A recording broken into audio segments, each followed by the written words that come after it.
Buenos días a cada uno de los que nos están acompañando en esta hora para alabar, para bendecir y exaltar el nombre del Señor Jesucristo. Amén. Damos gracias a Dios porque nos ha dado un nuevo vida.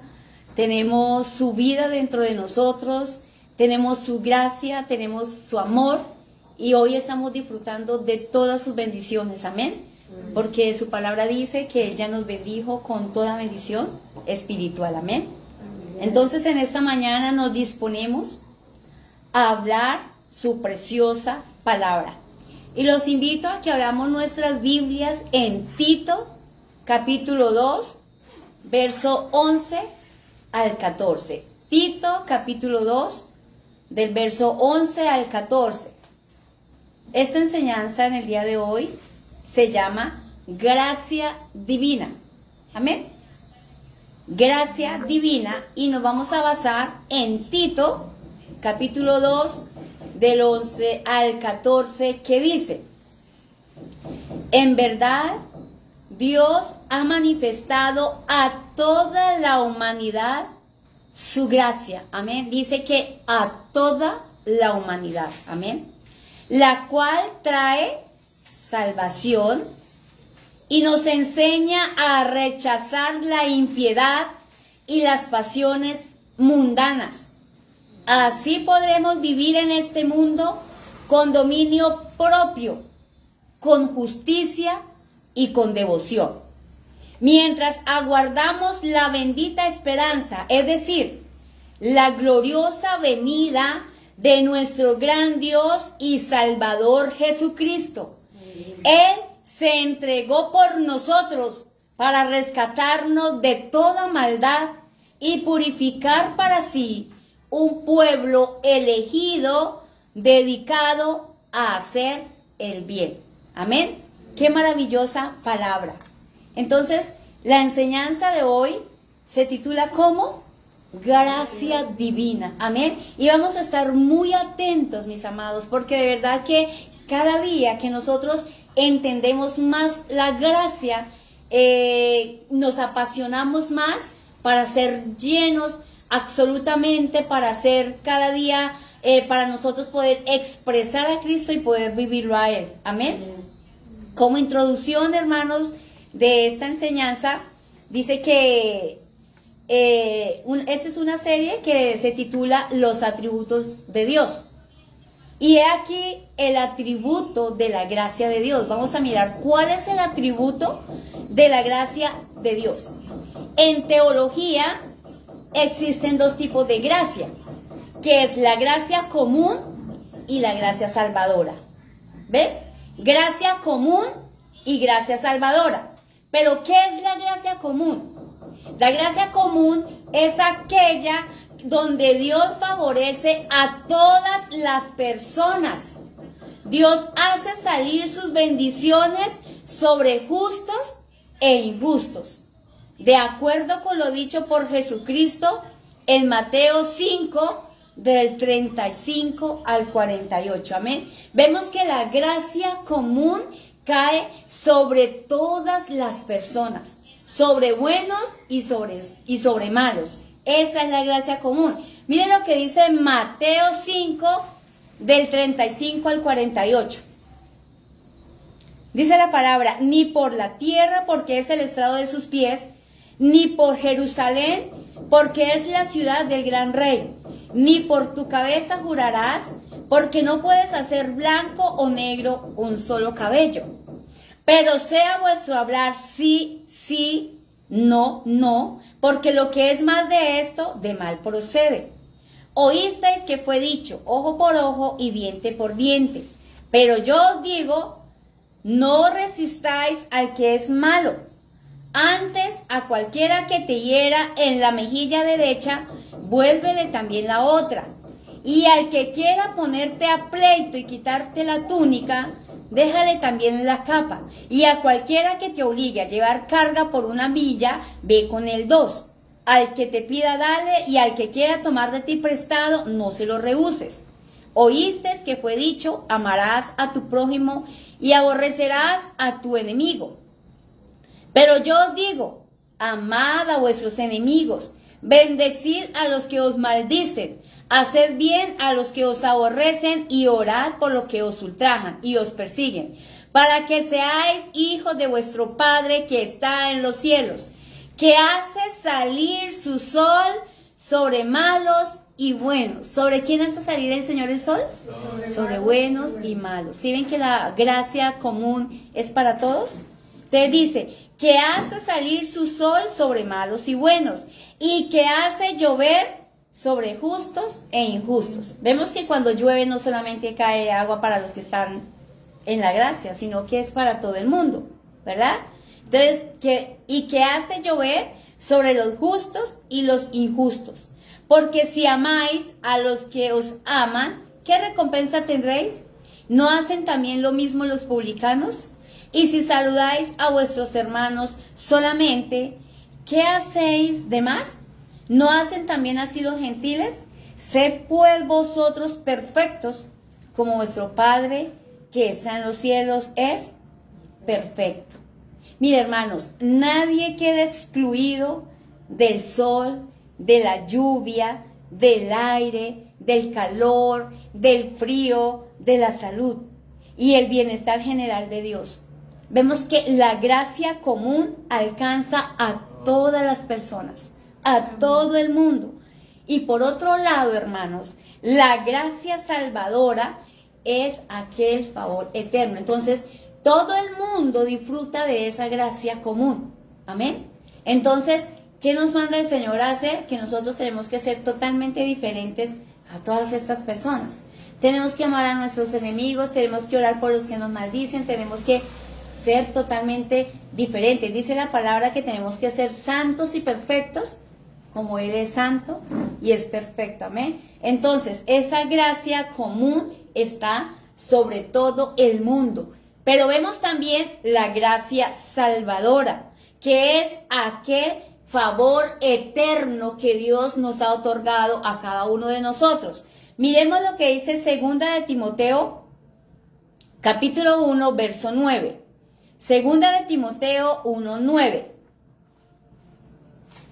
Dice, pues Dios nos salvó y nos llamó a una vida santa. Amén. No por nuestras propias obras, sino por su propia determinación y gracia. Nos concedió este favor en Cristo Jesús antes del comienzo del siglo. Amén. Vemos que esta gracia fue manifestada a todos los elegidos para la salvación. Y esto sucedió desde antes de la fundación del mundo. Amén. Antes del comienzo de todas las cosas. Entonces, hermanos, si nos damos cuenta, su existencia es antes de todo lo creado. Amén. Creo que siempre lo hemos entendido. Entonces, como alguien la definió, alguien dijo, ideada antes de ser empleada, propuesta antes de ser impartida. Esa gracia vino mucho antes de que los hombres se justificaran por las obras. La gracia es tan eterna como Dios, pero ella también es una gracia gratuita. Me gustó mucho esta frase. Dice, esta gracia fue ideada antes de ser empleada y propuesta antes de ser impartida. Amén. Qué maravilloso es esto. Entonces vemos que la gracia es eterna, pero también es gratuita. Mire lo que dice Romanos 3:24. Romanos 3:24 dice, pues todos han pecado y están privados de la gloria de Dios, pero por su gracia son justificados gratuitamente mediante la redención que Cristo Jesús efectuó. Amén. Qué maravilloso regalo, hermanos. Fuimos justificados por esa maravillosa gracia.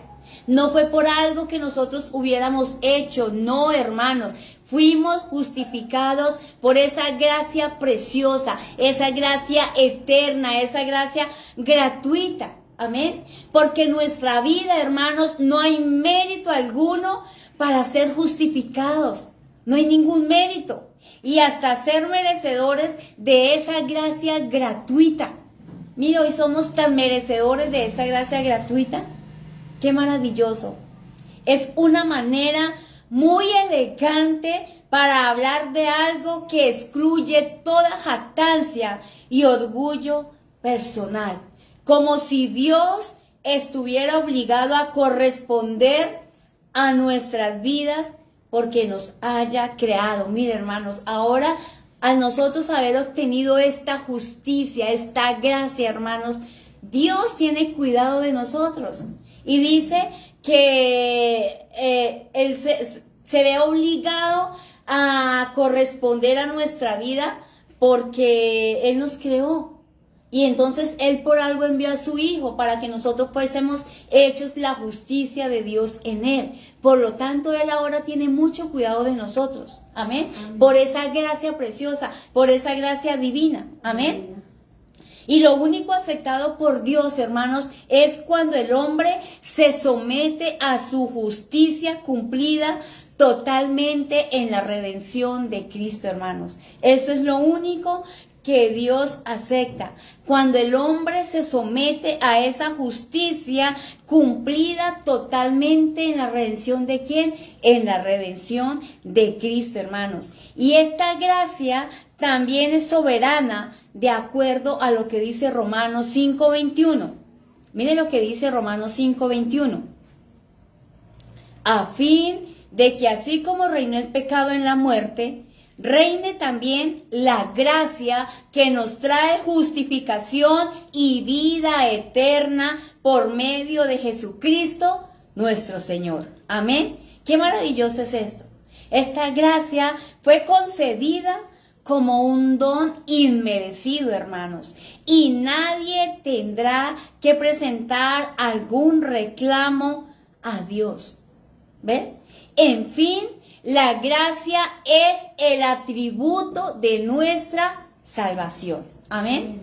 La gracia es el atributo de nuestra salvación. Por eso hoy vamos a conocer cuál es el rostro de esta gracia, hermanos. Hoy vamos a mirar cuál es el rostro de esta gracia. Y vamos a entrar con temor y con temblor en uno de estos temas tan importantes que tiene toda la Biblia. Esta es una enseñanza sublime, porque nosotros sabemos y entendemos que el tema principal de la Biblia es Jesucristo, amén. Pero la palabra también nos enseña muchas otras cosas.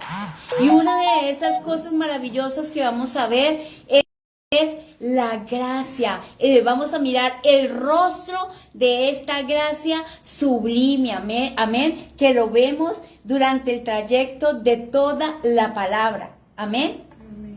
Entonces,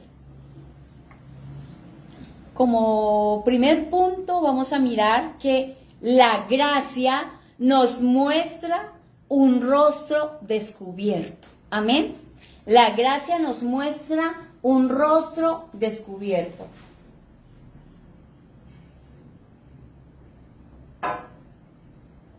Porque la gracia de Dios sea ¿qué?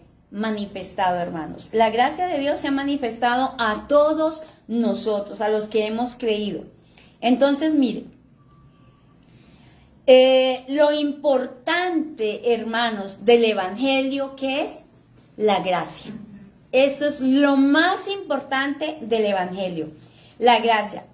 Spurgeon dijo lo siguiente al respecto de la gracia. Si ustedes quieren apuntar esa frase, apúntela. Dice, mira lo que dijo Spurgeon.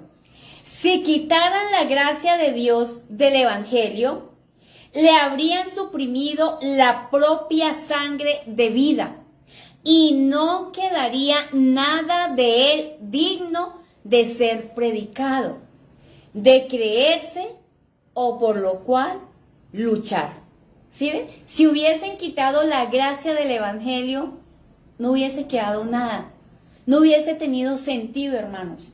Entonces, lo importante del Evangelio, ¿qué es?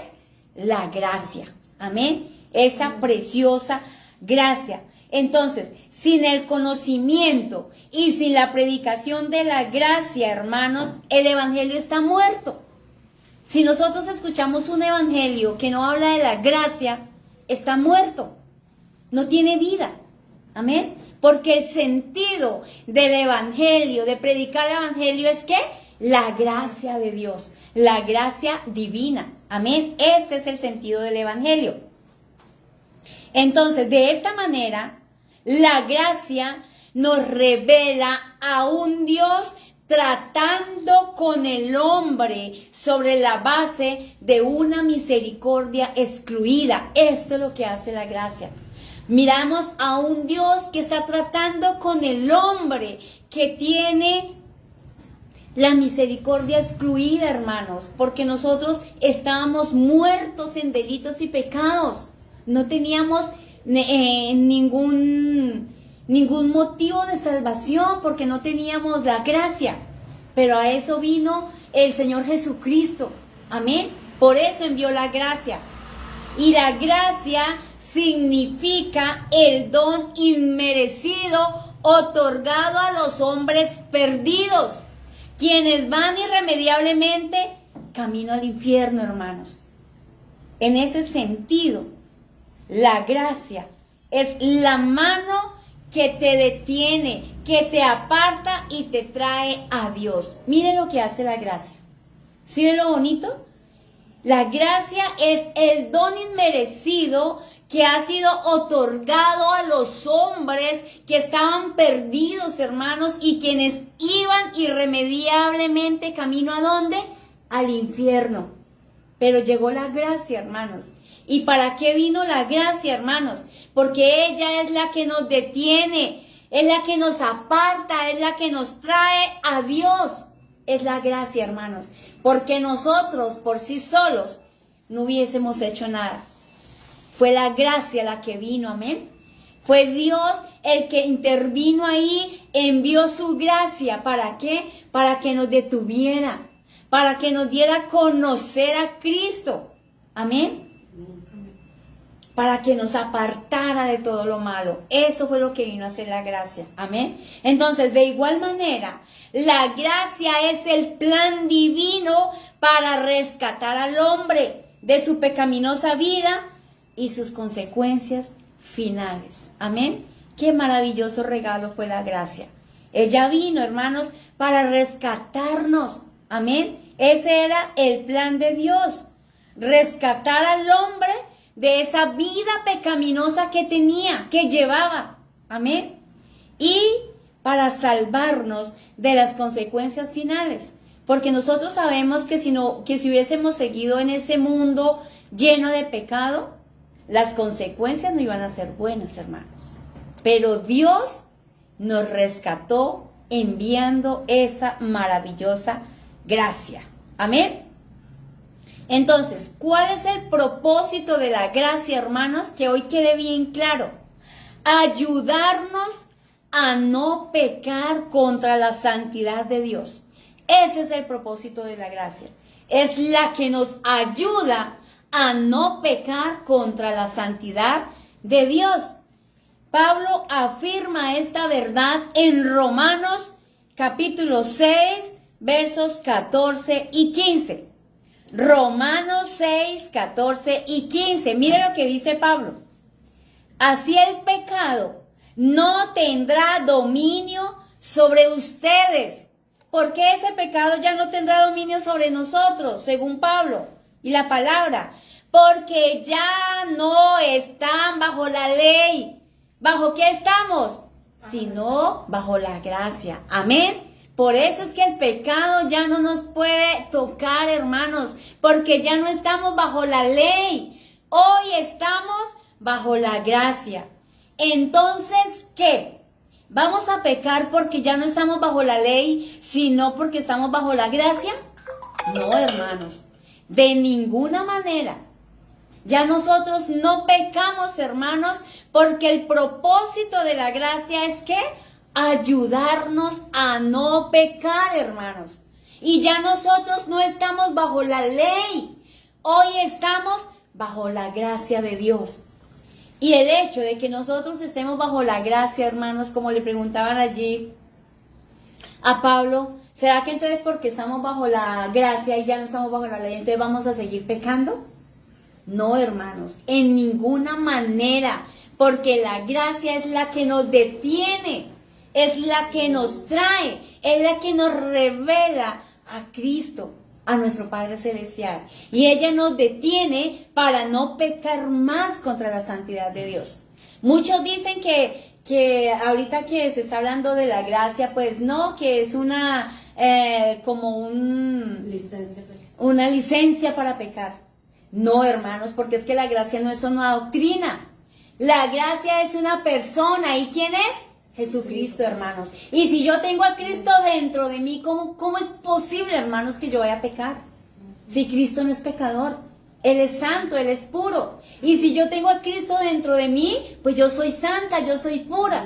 Así nos digan payasos, así nos digan locos, lo que digan, hermanos, no importa. Cristo vive dentro de mí. Amén. Hoy la gracia de Dios está en mí. Y por eso yo ya no peco, hermanos. Porque ese es el propósito. La gracia me detiene. Es el antídoto contra el pecado. Amén. Qué maravilloso es esto. Entonces, de ninguna manera, hermanos, nosotros vamos a pecar. Cuando una persona lo hace, hermanos, es porque de verdad la gracia de Dios no está en él. Porque la gracia hoy está quedando claro que es la que nos detiene para pecar. Es la que nos atrae a Cristo, es la que nos ayuda a permanecer fieles a nuestro Padre Celestial. Maravilloso es Dios. Entonces, vamos a mirarlo de esta manera, hermanos. Mire, el pecado entró y arruinó el paraíso terrenal, ¿cierto? Nosotros nos damos cuenta que cuando Adán y Eva comieron allá el fruto prohibido, ¿qué pasó? La embarraron. Cuando Dios creó a Adán y a Eva, el paraíso, vemos que todo era ¿qué? Perfecto, hermanos. Todo era perfecto, pero ellos la embarraron. Entonces, ¿qué pasó? El pecado entró y arruinó totalmente el paraíso terrenal, creando un caos, mejor dicho, total. Y esto produjo la salida de Adán y Eva de allí, de aquel paraíso, ¿verdad? Eso fue lo que causó el pecado. Pero mire, hermanos, ya Dios había preparado un reino antes de la fundación del mundo. Antes de que todo esto pasara, ya Dios había creado un reino antes de la fundación del mundo, y lo vamos a mirar en Mateo capítulo 25, 34. Mateo capítulo 25, 34. ¿Qué dice?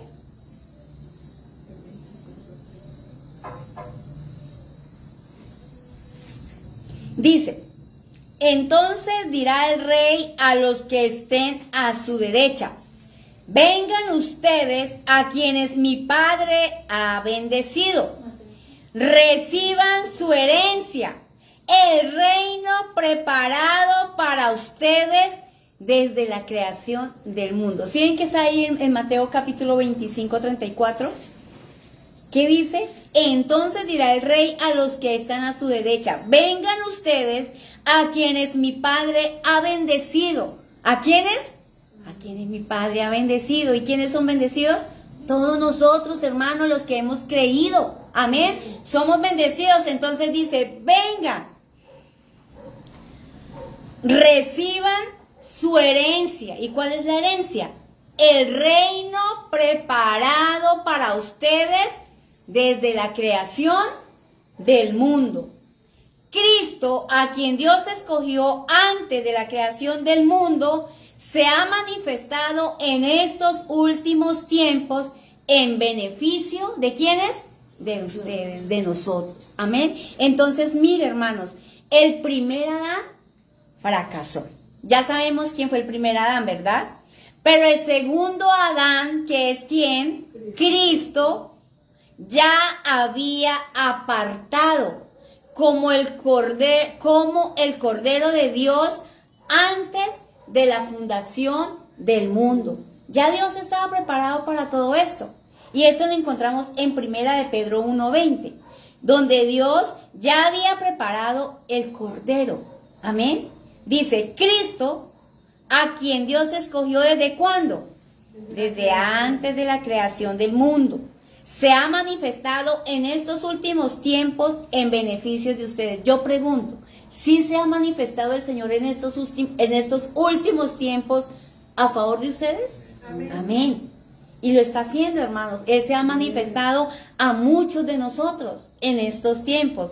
Y eso ya está desde la creación del mundo. Amén. Y Él se está manifestando en este tiempo para cada uno de nosotros.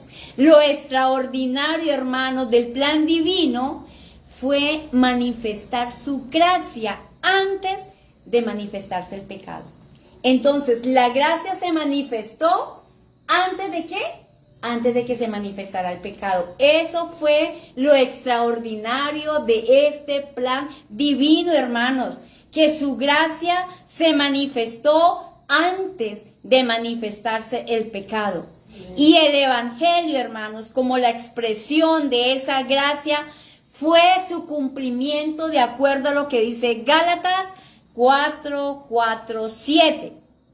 Vamos a mirar Gálatas 4:7, porque el evangelio, como la expresión de esa gracia, fue su cumplimiento. Mire lo que dice Gálatas 4:7. Dice: pero al llegar el momento cumbre de la historia, Dios envió a su Hijo nacido de mujer, nacido bajo el régimen de la ley. ¿Para qué? Para liberarnos del yugo de la ley y concedernos la condición de hijos adoptivos de Dios. Y prueba de que sois hijos de Dios, ha enviado el Espíritu de su Hijo a vuestros corazones, y el Espíritu clama, Abba, es decir, Padre.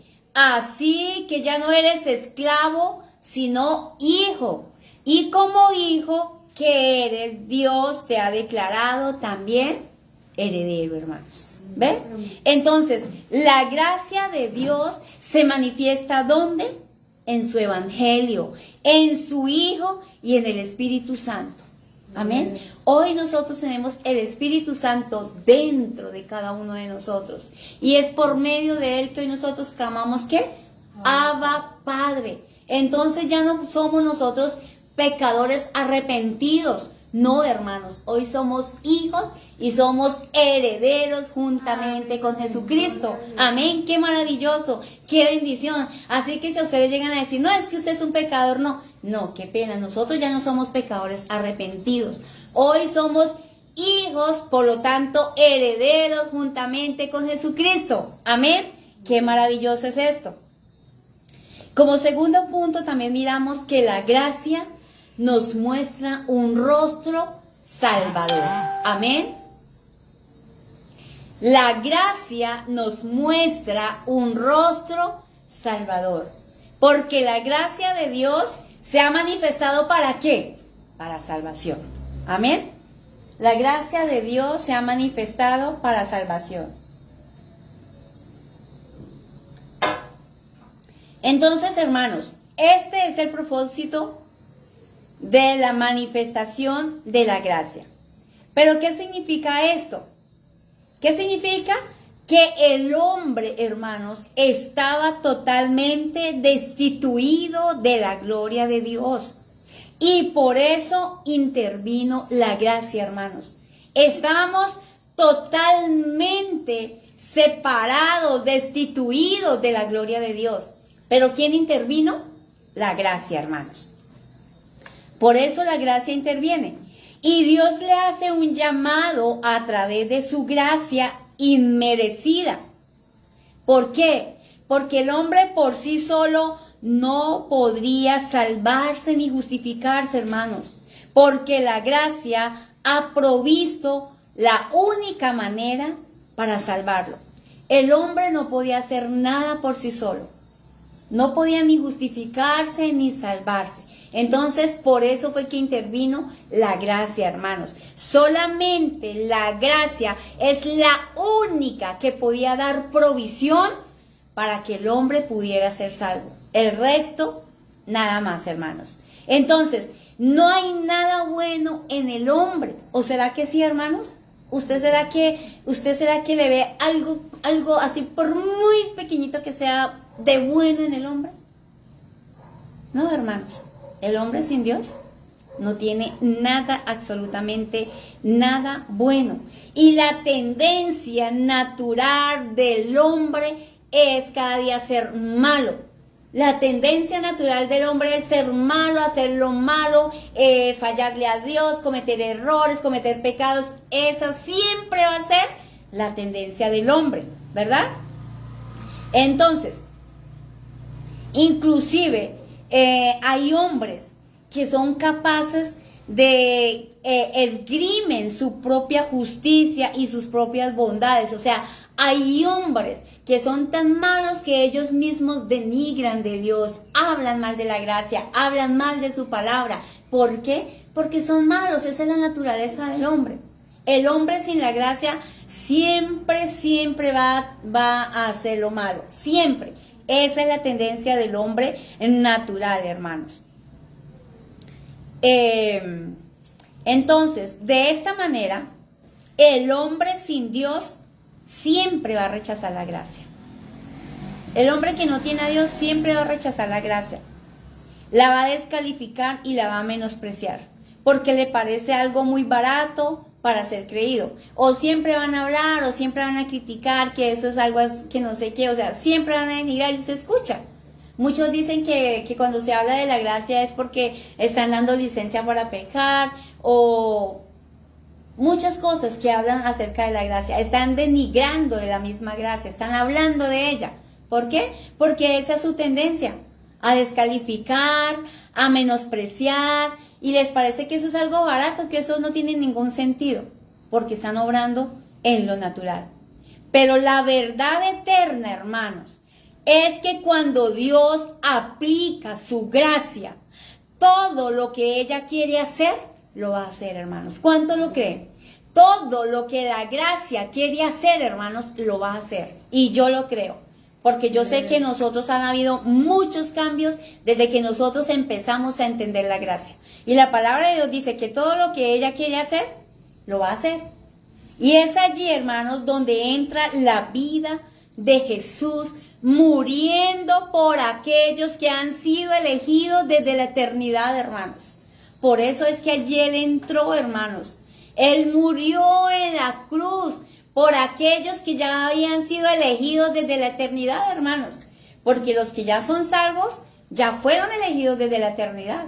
Eso no es de ahora, ya fueron elegidos. Entonces, por eso es cuando Él intervino, hermanos, muriendo por aquellos que fueron escogidos, que fueron elegidos desde la eternidad. Porque nosotros hoy nos damos cuenta que hay mucha gente que ha escuchado y más sin embargo siguen en su terquedad, ¿verdad? Entonces, la gracia salvadora es aquella donde nosotros mismos hemos sido salvados, hermanos. ¿Cuántos son salvos? Amén, yo lo creo. Entonces, esa es la gracia salvadora, donde nosotros mismos ya fuimos salvos. Amén. Pero ¿qué significa esto, hermanos? ¿Qué significa? Pues que Dios mismo hizo una provisión a través de Jesucristo, aplacando su ira contra el pecado mismo. Por eso fue que Dios lo envió, porque era tanto el pecado que él tuvo que haberlo enviado para aplacar su ira contra el mismo pecado. O sea, sería algo así como Dios mismo salvándonos de Él mismo. ¿Sí me entienden? Dios mismo salvándonos a nosotros de Él mismo, porque era tanta la maldad, era tanto el pecado, que Él mismo nos salvó a nosotros de Él mismo, ¿verdad? A través de la muerte de su Hijo. Él lo hizo de esta manera, nos salvó a través de la muerte de su Hijo. Entonces, el evangelio de esta gracia salvadora considera a la raza caída después de pecar con una pena eterna, destinados al mismo infierno. Pero además la gracia salvadora es el favor de Dios expresado sobre aquellos a quienes Él ha elegido para salvación. Amén. Esa gracia, hermanos, ha sido expresada en nosotros, en cada uno de nosotros. ¿Para qué? para salvación. Eso fue lo que el Señor Jesucristo hizo cuando murió en la cruz del Calvario. Nos dio su gracia, nos dio todo lo bueno que había en Él, para que nosotros expresáramos todo eso bueno. Amén. Para que lo expresemos cada día, todo lo bueno que había en Él. Amén. Dice que además la gracia salvadora es ese favor de Dios expresado sobre aquellos a quienes Él ha elegido para salvación. Y esto se conoce como la gracia irresistible, hermanos. Hemos escuchado hablar de la gracia irresistible, ¿verdad? Donde Dios, por medio de su Espíritu Santo, convence, hermanos, llama, atrae y renueva a los pecadores elegidos. Eso es lo que hace el Espíritu Santo, la gracia irresistible. Amén. Nosotros, hermanos, no podemos hacer nada. Es solamente el Espíritu Santo. Él es el único que convence, el que llama, el que atrae y el que renueva a los pecadores elegidos. Miremos lo que dice Efesios 1:11. Efesios 1:11 dice: es más, dado que estamos unidos a Cristo, hemos recibido una herencia de parte de Dios, porque Él nos eligió de antemano y hace que todas las cosas resulten de acuerdo con su plan, hermanos.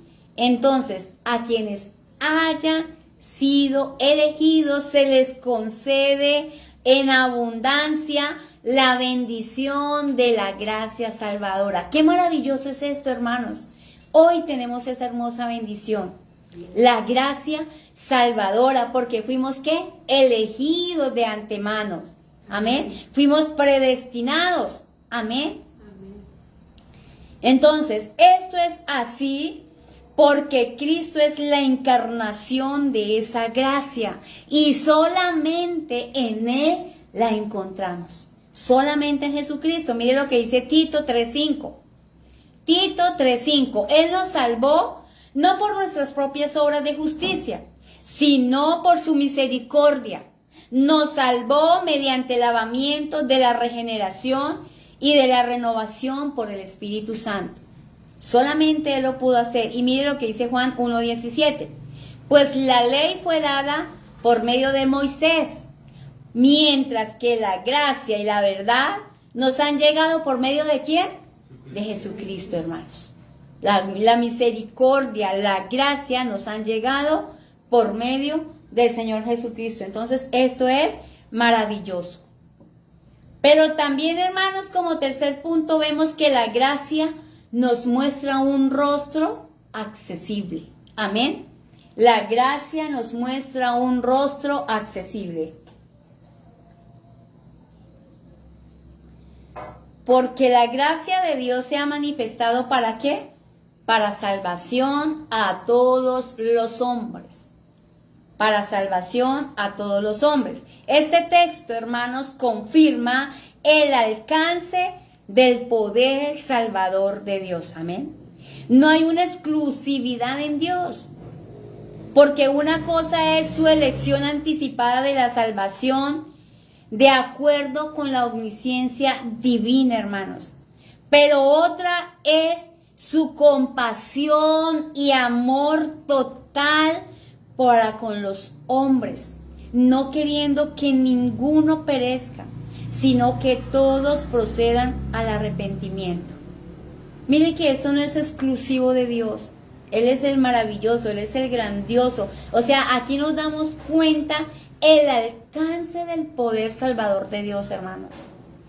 Que Él no tiene ninguna exclusividad, que Él siendo un Dios poderoso, que Él siendo un Dios maravilloso, hermanos, teniendo una omnisciencia divina, hermanos, Él siempre quiso la salvación del hombre.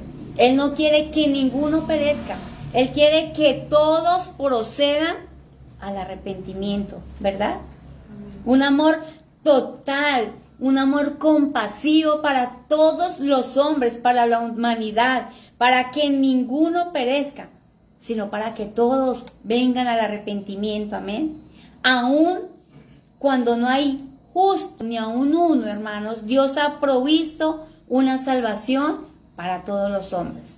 Dice que fue para todos los hombres, no para algunos, sino para todos, hermanos. Entonces, aun cuando todos están destituidos de la gloria de Dios, los hombres tienen acceso a esa gloria, hermanos.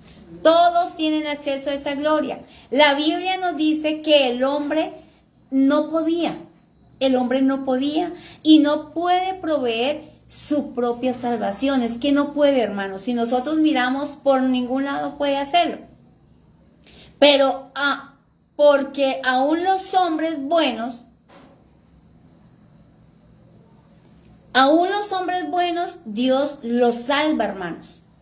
No por obras de justicia que nosotros hubiéramos hecho, como lo leíamos ahorita en Tito 3:5, hermanos, que Él nos salvó no por nuestras propias obras, no por nuestra justicia, sino ¿por qué?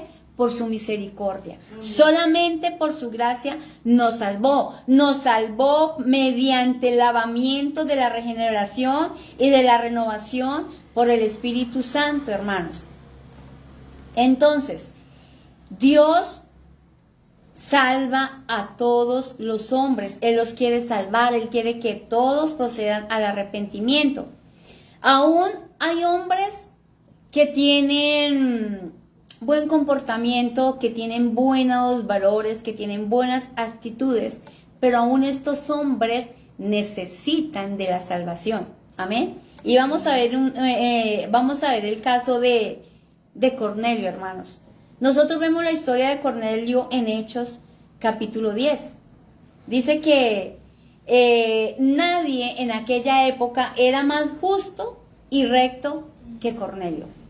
Así lo empieza diciendo Hechos. Dice que nadie era más justo y recto como él. ¿Qué era lo que hacía Cornelio? Dice, si nosotros leemos la historia, dice que él oraba todos los días a Dios, que él compartía sus limosnas con la gente de allí de donde él vivía. Y él era bueno, él era temeroso de Dios, él era justo. Pero, ¿qué necesitaba Cornelio? La salvación. Necesitaba ser salvo. Y si nosotros miramos, y ya que me acordé, lo mismo la Virgen María, que fue la madre de Jesús. Ella también necesitó la salvación, ¿verdad? Entonces, así nosotros miremos hombres que tienen, porque nosotros conocemos personas que tienen obras que son justas, que son buenas, que tienen muchas cosas que ameritan que esa persona sea salva. Pero, ¿qué tiene que hacer esta persona? Necesita ¿qué? La salvación. Entonces, esto pasó con Cornelio. Nadie era más justo que él, pero no pudo salvarse por esa justicia personal que él tenía. Él no podía salvarse porque era bueno. Él no podía salvarse porque hacía obras en ningún momento, ¿verdad? Entonces, porque al igual que todos, él era un pecador. Al igual que todos, él era un pecador. Y mire lo que dice Romanos 3, 22, 23. Romanos 3, 22, 23 dice, esta justicia de Dios llega mediante la fe en Jesucristo a todos los que creen. De hecho, no hay distinción, pues todos han pecado y están privados de la gloria de Dios. ¿Sí ven que no hay distinción? Dice, pues todos han pecado y están privados de la gloria de Dios. Dice que todos, no algunos, todos. Y Dios acepta a quienes, a los que creen y confían en Jesucristo, sin importar si son judíos o no lo son. A él no le interesa. Todos hemos pecado y por eso estamos lejos de Dios, porque todos pecaron, están destituidos de la gloria de Dios. Amén. Entonces, mire, hermano, la experiencia de este hombre, de Cornelio, temeroso de Dios, nos muestra a aquellos hombres con acceso a esta gracia. Esto lo estamos mirando a través del ejemplo de Cornelio y no solamente él. Hay muchas personas, como le digo, que hacen buenas obras, ¿sí? que uno dice tiene el cielo ganado, pero necesita la salvación, ¿verdad? Entonces, la experiencia de este hombre temeroso de Dios nos muestra a aquellos hombres con acceso a esta gracia. Miren lo que dice Hebreos 4:16. Hebreos 4:16 dice, Dios acepta a todos los que creen y confían en Jesucristo. A todos. Pero solamente ¿quién? Los que creen. Sin importar si son judíos o no lo son. Porque todos hemos pecado. Pero Él los acepta a todos. Amén. Entonces, es un texto único de la gracia de Dios. Al revisarlo, nos damos cuenta de una gracia entronizada. Una gracia que está ¿qué? Entronada, personalizada y dignificada, estando en ese trono disponible para todos los hombres, hermanos. Hoy esa gracia está disponible para todos los hombres, para los que quieran creer en esa preciosa gracia. Amén. Entonces, ella está allí porque ha derrotado ¿a quién? A nuestros enemigos y ha soportado el castigo de la culpa de los hombres. Esa gracia está allí, esperando por los necesitados, hermanos. Allí está esa gracia, esperando. Y es por esta razón, hermanos, que ahora esa gracia nos invita a que lleguemos a ella, para alcanzar misericordia y para hallar gracia en el oportuno socorro, hermanos. Ella está allí y ella lo único que quiere es que nosotros lleguemos y entremos para que podamos hallar gracia en el oportuno socorro. Amén. Pero la ironía de esto es que si bien la gracia ha sido dada a todos los hombres, hermanos, revelada a través de Cristo, al venir a todos los suyos. Pero no todos los hombres la aceptan. No todos la reciben, como dice Juan 1:12. ¿Qué dice Juan 1:12? Mas a cuanto los recibieron, a los que creen en su nombre, les dio potestad de ser hechos hijos de Dios. Pero no todos, hermanos. No todos lo recibieron. Hay un rechazo permanente. Hay muchos que lo rechazan. Qué tristeza, ¿verdad? Y Él está ahí disponible, Él está esperando a los que están necesitados. Y si nosotros nos damos cuenta, hay mucha necesidad en este tiempo, demasiada. Uno por donde mira, hermanos, hay tanta necesidad. Uno ve mujeres quejándose, hombres con problemas, situaciones difíciles, y uno les habla de Dios. ¿Y ustedes creen que reciben la gracia? No, hermanos. Viviendo la situación que están viviendo, la siguen rechazando, desafortunadamente. Amén. Pero también como cuarto punto vemos que la gracia nos muestra un rostro transformador. La gracia nos muestra un rostro transformador.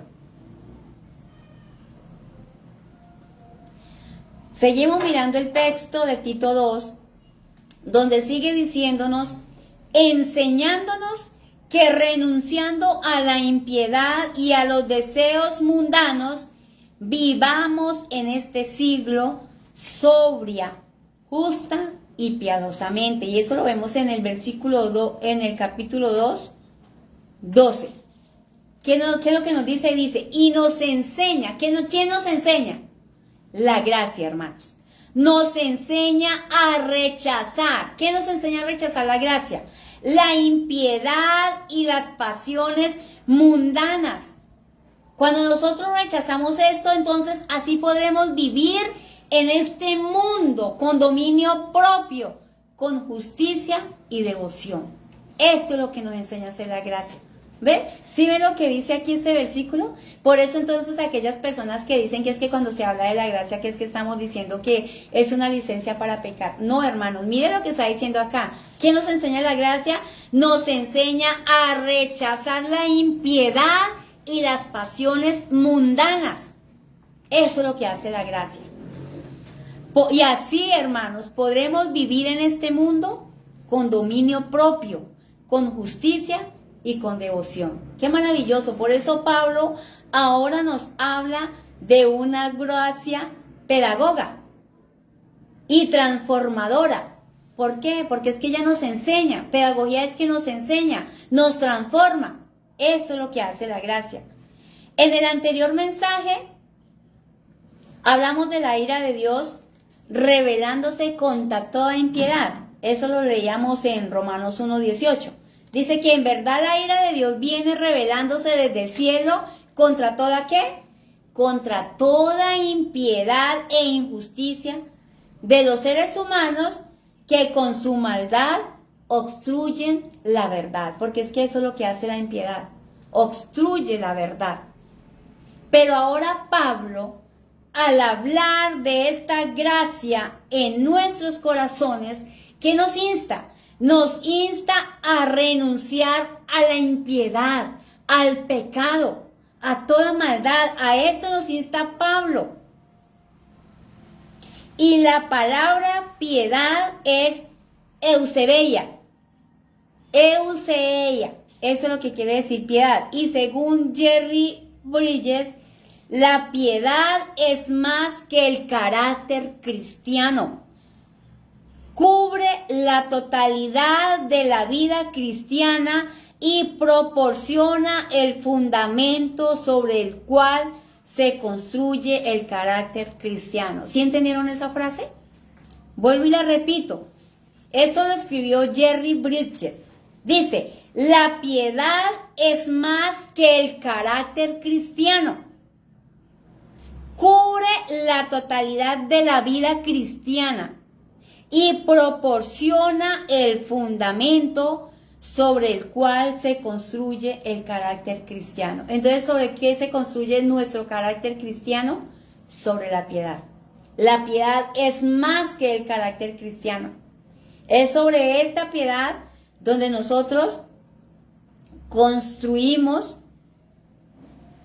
ese carácter, sobre esa piedad. Además, hermanos, la piedad, además de la piedad, hermanos, la gracia nos demanda otra renuncia. ¿A qué tenemos que renunciar según ese pasaje? A los deseos mundanos. La gracia también nos insta a que nosotros renunciemos a los deseos mundanos. Entonces, ¿qué significa? Esto significa que el mayor deseo de la gracia, hermanos, es construir en cada uno de nosotros un carácter santo, hermanos. Eso es lo que la gracia quiere hacer. Construir en nosotros un ¿qué? Un carácter santo. Cuando nosotros renunciamos a los deseos del mundo. ¿Qué construye ella?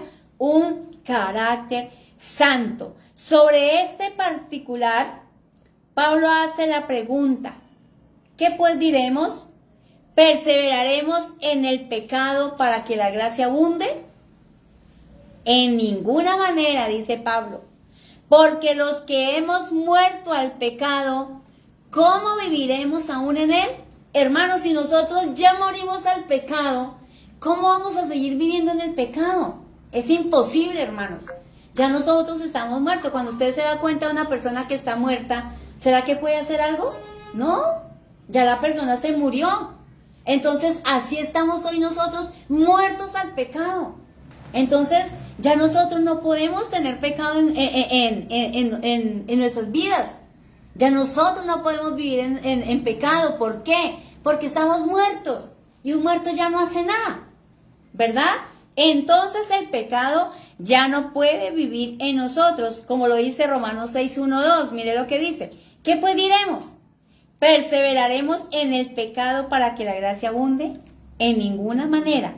Porque los que hemos muerto al pecado, ¿cómo viviremos aún en él? Entonces, hermanos, la gracia de Dios no patrocina a una vida mundana. Nunca, hermanos, metámonos eso en la cabeza, que si alguien le dice, no, pero es que como ya estamos en la gracia, entonces hagamos esto, porque como Dios me perdona, como estamos en la gracia, entonces, hagamos esto, que como dice el dicho, el que reza empata. No, hermanos, la gracia de Dios no patrocina a una vida mundana. Nunca, hermanos, nunca. porque ella tiene la misión ¿de qué? De transformarnos cada vez más a la imagen y semejanza de Cristo, hermanos. Eso es lo que está haciendo la gracia. Cada día ella nos está haciendo semejantes ¿a quién? A Jesucristo.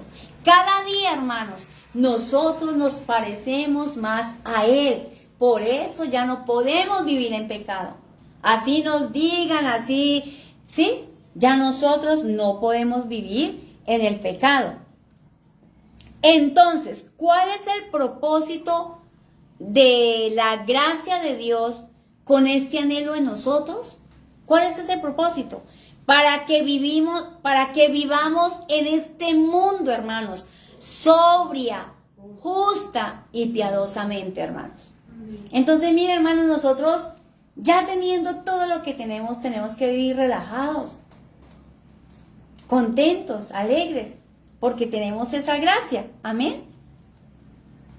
He aquí el secreto de una auténtica vida cristiana con propósito. ¿Cuál es el propósito? Que Cristo cada vez sea formado en nosotros. Que cada día Cristo sea incrementado, sea creciendo. Pero cuando ustedes escuchan esa palabra, que Cristo sea incrementado, ¿ustedes qué piensan?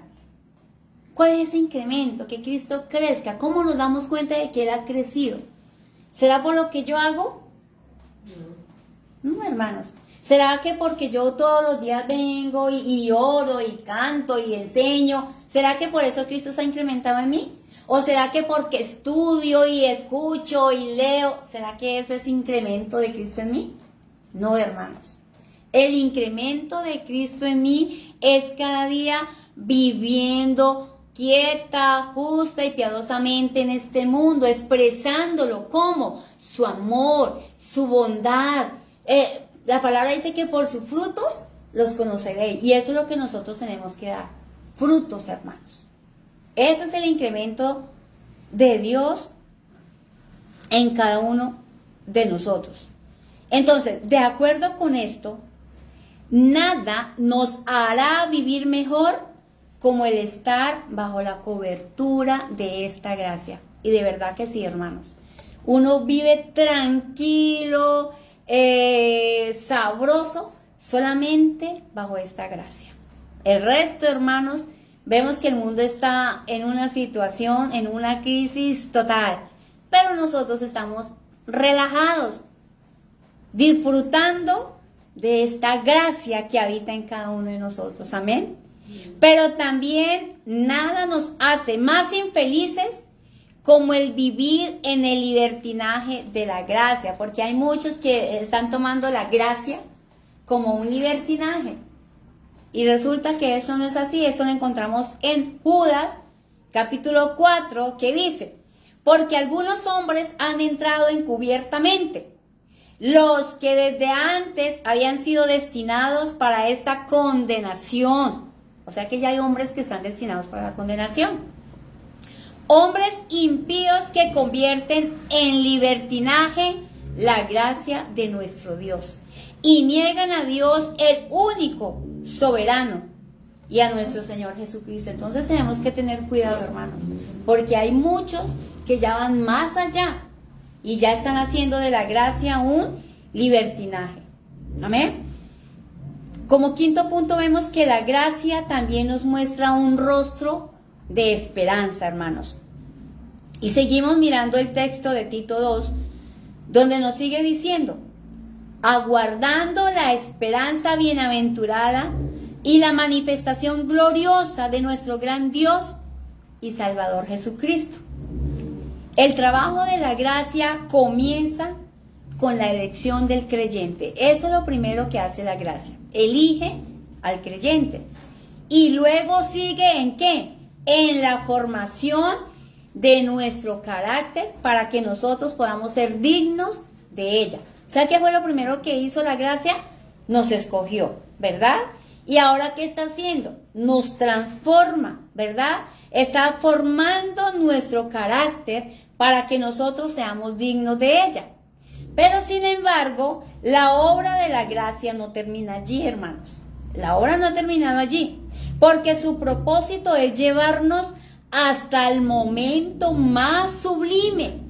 Y es cuando nuestros ojos contemplarán la manifestación gloriosa de nuestro gran Dios y Salvador Jesucristo, quien vendrá desde el cielo con sus poderosos ángeles. Eso lo vamos a contemplar. Mire lo que dice 2 de Tesalonicenses 1:7, dice: y a vosotros que sois atribulados, daros reposo con nosotros, cuando se manifieste el Señor Jesús desde el cielo con los ángeles de su poder. Amén. Entonces, notemos cómo Pablo habla de una esperanza bienaventurada, hermanos, para referirse al asunto más feliz, el dichoso y glorioso para el creyente que esté vivo en su segunda venida, o para los que vendrán con él en su comitiva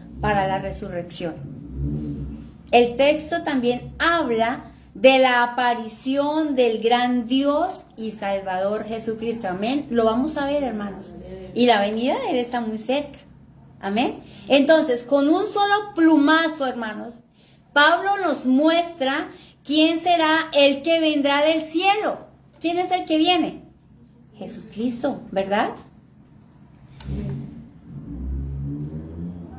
Este es un texto único, porque además de probar la deidad de Cristo como siendo uno con Dios, lo hace en su segunda venida. Entonces, no es la aparición de Dios y la aparición de Jesús, es decir, la aparición de uno para cada uno. Es la manifestación de Jesús como el gran Dios y Salvador. ¿Sí me entendieron ahí?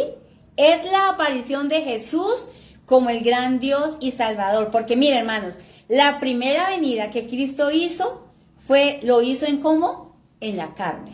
Él cuando vino lo hizo en la carne. Y su venida fue humilde desde su nacimiento hasta su propia muerte. Fue totalmente humilde. Pero imagínense ahora, hermanos, viniendo como el gran Dios. Ya no viene como Jesús, ahora Él viene como el gran Dios. El Dios que nadie le vio jamás, ahora todo ojo lo verá, hermanos. Eso lo dice Apocalipsis 1:7. Dice, he aquí, viene con las nubes y todo ojo lo verá. Y los que le traspasaron y todos los linajes de la tierra harán lamentación por él. Sí, amén. Entonces, hermanos, la señal del Hijo del Hombre se verá en el cielo, de acuerdo con lo dicho por el mismo Cristo en Mateo 24:30. Dice, entonces aparecerá la señal del Hijo del Hombre en el cielo, y entonces lamentarán todas las tribus de la tierra y verán al Hijo del Hombre viniendo. Amén. Pero simultáneamente será el Dios y Salvador, porque vendrá como el gran yo soy. Amén.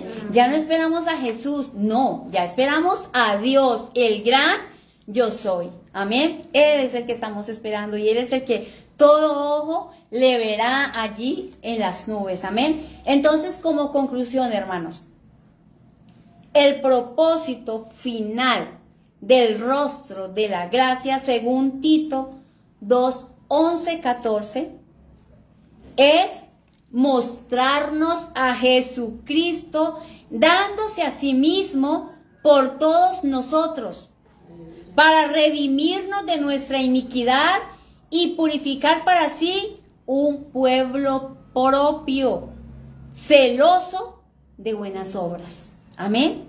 ¿Puede pensar en algo más grande que Jesucristo haya muerto para redimirnos, purificarnos y hacer de todos nosotros un pueblo celoso de buenas obras? ¿Será que hay algo más grande que esto? No, hermanos, ¿verdad? Entonces, esto es la gracia de Dios, hermanos.